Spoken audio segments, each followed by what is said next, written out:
ఇక రేపటి నుంచి ప్రారంభమయ్యే అసెంబ్లీ సమావేశాలకు కాంగ్రెస్ రెడీ అయింది. బీఆర్ఎస్ బీజేపీని కౌంటర్ చేసే విధంగా వ్యూహం రచించింది. కాళేశ్వరం కమిషన్ రిపోర్ట్ పై అసెంబ్లీలో చర్చించడానికి రావాలని కేసీఆర్ కు సవాల్ విసురుతున్నారు కాంగ్రెస్ ఎమ్మెల్యేలు. అసెంబ్లీ సమావేశాల్లో బీసీ రిజర్వేషన్లు, రాష్ట్రంలో యూరియా కొరతపై బీజేపీని కార్నర్ చేయడానికి వ్యూహం సిద్ధం చేశారు.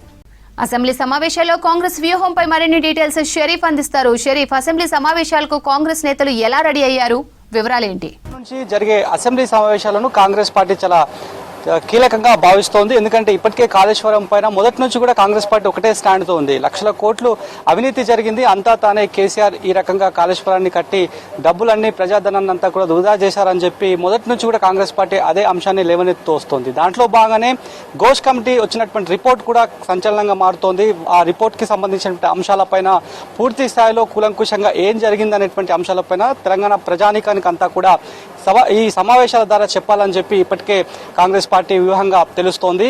మరోవైపు యూరియాకి సంబంధించిన అంశం పైన, రైతులకు ఇచ్చేటువంటి యూరియా పైన రాద్ధాంతం చేస్తున్నారు. ఇటు బీఆర్ఎస్ బీజేపీ రెండు కలిసికట్టుగా రాద్ధాంతం చేస్తున్నటువంటి అంశాన్ని కూడా చెప్తున్నారు. యూరియాకి సంబంధించి అంతా కూడా కేంద్రం ప్రభుత్వం దృష్టిలో ఉంటుంది కాబట్టి దురుద్దేశంతోనే యూరియాను తెలంగాణ రాష్ట్ర రైతాంగానికి ఇవ్వడంలో మొండి చేయి చూపిస్తున్నారని చెప్పి మొదటి నుంచి కూడా యూరియా షార్టేజ్ కి సంబంధించి చర్చ ఎప్పుడైతే జరిగిందో దానికి కూడా ధీటుగానే పార్లమెంట్లో ఎంపీలు, కాంగ్రెస్ ఎంపీలు అంతా కూడా గలం విప్పారు. దానికి తలొగ్గి కొంత యూరియాని కూడా తీసుకొచ్చారు. సో ఈ ఎపిసోడ్ ని కూడా పూర్తి స్థాయిలో ఇరుకున పెట్టే విధంగా ఇటు బీఆర్ఎస్ కి బీజేపీకి రెండింటిని కూడా ఇరుకున పెట్టే విధంగా కాంగ్రెస్ వ్యూహంగా తెలుస్తోంది.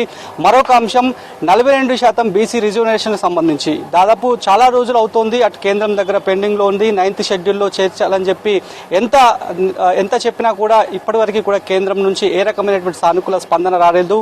అదేవిధంగా ఢిల్లీలో జంతర్ మంతర్ దగ్గర బీసీ నాయకులంతా కూడా ఏకం చేశాము. అదేవిధంగా మన రాష్ట్ర ఎంపీలే కాదు ఇతర రాష్ట్రాలకు సంబంధించినటువంటి ఎంపీలు దాదాపు 50 మందికి పైగా మద్దతు కూడగట్టుకున్నప్పుడు కూడా ఇప్పటివరకు దానిపైన ఏ రకమైనటువంటి క్లారిఫికేషన్ ని కూడా కేంద్ర ప్రభుత్వం నుంచి రాలేదు అనేటువంటి అంశాన్ని చెప్తున్నారు. మాకు కాంగ్రెస్ పార్టీకి చిత్తశుద్ధి ఉంది కాబట్టే ఎన్నికల మేనిఫెస్టో కంటే ముందే కామారెడ్డి డిక్లరేషన్ లో 42% బీసీగా అప్పటి వర్కింగ్ ప్రెసిడెంట్ గా ఉన్నటువంటి ఇప్పటి పిసిసి మహేష్ గౌడ్ తో చదివి వినిపించాం. అది మా కమిట్మెంట్. అగ్రనేత రాహుల్ గాంధీ జిస్నే ఆబాదీ ఉత్ని ఇస్సేదారి అనేటువంటి స్లోగాన్ని దేశవ్యాప్తంగా ఎత్తుకున్నారు కాబట్టి దానికి కట్టుబడి 42% రిజర్వేషన్ ని తీసుకొచ్చాం. దానికి కేంద్రం అప్రూవల్ కావాలనేటువంటి అంశాన్ని కాంగ్రెస్ పార్టీ చాలా స్పష్టంగా చెబుతోంది.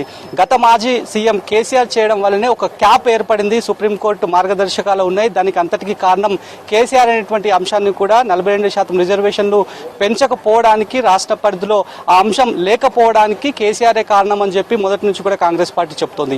ఆ అంశాన్ని కూడా కారణం చేసేటువంటి అవకాశం కనిపిస్తోంది. ఇటు బీఆర్ఎస్ ని అదేవిధంగా అట్ ది సేమ్ టైం కేంద్ర ప్రభుత్వాన్ని కూడా ఇక్కడి కేంద్ర రాష్ట్ర బీజేపీ ప్రాంత నేతలను కూడా కార్నర్ చేసేటువంటి అవకాశం కనిపిస్తుంది. మరోవైపు దానికి వెసులుబాటుగా తెలంగాణ సర్కార్ ఆర్డినెన్స్ కూడా తీసుకొచ్చింది. ఆ ఆర్డినెన్స్ ని కేంద్రం పరిధిలో ఉన్నటువంటి గవర్నర్, రాష్ట్ర గవర్నర్ దగ్గర ఇంకా పెండింగ్ లోనే ఉంది. ఆ అంశం పైన కూడా కార్నర్ చేసేటువంటి అవకాశం కనిపిస్తుంది. కాబట్టి మరోవైపు మరొక అంశం ఇంట్రెస్టింగ్ గా, మాజీ సీఎం కేసీఆర్ ఇప్పటివరకు అసెంబ్లీ సెషన్ జరిగే సమయంలో కేవలం ఫార్మల్ గా వచ్చి సంతకాలు చేసి పోయారు కానీ ఎక్కడ కూడా ప్రతిపక్ష హోదా నేతగా ఎక్కడ కూడా పార్టిసిపేట్ చేయలేదు. ప్రజల సమస్యల పైన ఏ రకమైనటువంటి గలం వినిపించలేదు. కానీ ఆయనకు మాత్రం చెల్లించాల్సినటువంటి వ్యయం అంతా చెల్లిస్తోంది అనేటువంటి, అంటే ప్రతిపక్ష నేతగా హోదాలో ఉన్నారు కాబట్టి ఆయనకు వెళ్ళేటువంటి జీతం అంతా కూడా లక్షల్లో వెళ్తుంది. కానీ తెలంగాణ ప్రజల తరఫు నుంచి కానీ అదేవిధంగా తమకు సంబంధించినటువంటి సమస్యలకు సంబంధించి కానీ ఎక్కడ కూడా మాట్లాడలేరు. ఆ హోదా పైన ఇప్పటివరకు కేసీఆర్ అసెంబ్లీకి రావట్లేరు. కాబట్టి మరి ఇప్పుడైనా వస్తారా రాదా? అంతా తానే కాళేశ్వరాన్ని కట్టానని చెప్పేటువంటి కేసీఆర్ ఇకనైనా రేపు రేపటి నుంచి జరిగేటువంటి అసెంబ్లీ సమావేశాలకు వచ్చి కాళేశ్వరానికి సంబంధించి కావచ్చు, కాంగ్రెస్ పార్టీ ఆరోపిస్తున్నటువంటి అంశాలపైన కావచ్చు, ఘోష్ కమిటీ దీనిపైన ఇచ్చినటువంటి వివరాలకు సంబంధించి కావచ్చు, చెప్పినటువంటి విషయాలకు సంబంధించి కావచ్చు, ఏ రకమైనటువంటి విషయాలను కేసీఆర్ చెప్పబోతున్నారా, లేదంటే తాము ఆహ్వానిస్తాము ప్రతిపక్ష నేతగా ఖచ్చితంగా రావాల్సినటువంటి బాధ్యత కేసీఆర్ పైన, బీఆర్ఎస్ అధినేతగా ఆయన పైన ఉంది కాబట్టి మరి రావాలనేటువంటి అంశాన్ని కూడా మేము సవాల్ చేస్తున్నాం. కాబట్టి ఆయన రాకపోతే కనుక ఆయన రాకపోవడాన్ని కూడా, ఆ ఇష్యూని కూడా పూర్తి స్థాయిలో సభలో చర్చకు పెట్టేటువంటి అవకాశం అయితే కనిపిస్తోంది. ఒకటి 42% అంశానికి సంబంధించి యూరియా నిల్వలకు సంబంధించినటువంటి ఎవరి వైఫల్యం అనేది ఇప్పటికే కేంద్రం చెప్తోంది. రాష్ట్ర ప్రభుత్వం వైఫల్యం అనేటువంటి అంశాన్ని డిబేట్ రూపంలో చెప్తున్నారు. ఈ యొక్క అంశం అదేవిధంగా ఏదైతే యూరియాకి సంబంధించి ఇందాక చెప్పిన దాని ప్రకారం దాంతోపాటు ఆర్డినెన్స్ వ్యవహారంలో అదేవిధంగా కేసీఆర్ అసెంబ్లీ సమావేశాలకు అటెండ్ అవుతారా రారా అనేటువంటి అంశాలపైన వీటిపైనే పూర్తి స్థాయిలో కాంగ్రెస్ సంబంధించినటువంటి ఎమ్మెల్యేలంతా కూడా గట్టిగానే ఇటు బీఆర్ఎస్ ని బీజేపీని నిలదీసేటువంటి అవకాశం అయితే కనిపిస్తోంది.